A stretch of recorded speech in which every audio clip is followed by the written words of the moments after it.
Takže ahoj, tohle videjko je pro Marie Elza a je to teda o mém nejoblíbenějším pet shopovi do soutěže.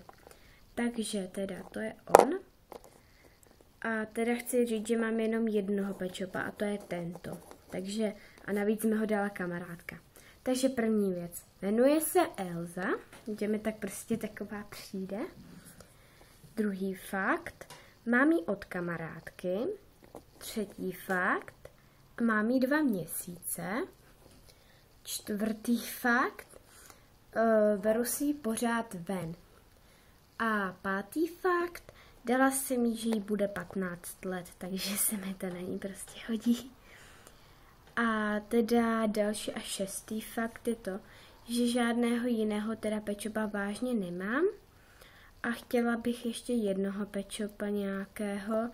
A vlastně, kdybys mi ho poslala, byla bych ti neskutečně vděčná, protože nevím, kde pet shopy sehnat.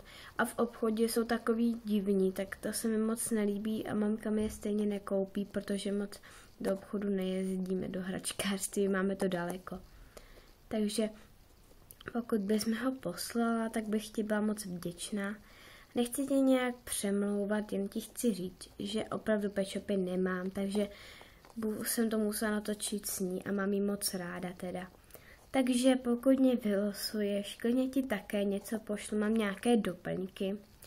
Takže tak a doufám, že se ti videjko líbilo. Omlouvám se za kvalitu, ale mám takový divný mobil.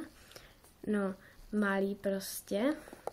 A nemá dobrou kvalitu, ale možná dostanu nový mobil, takže super. Takže tak a ahoj. A doufám, že se ti videjko líbilo. A pozdravuji všechny tvé pet shopy, mám tě ráda. Jo, PS, 6. fakt nebyl fakt o pet shopovi, jo? To čas se došlo, že jo? Tak ahoj a pozdravuji pet shopy.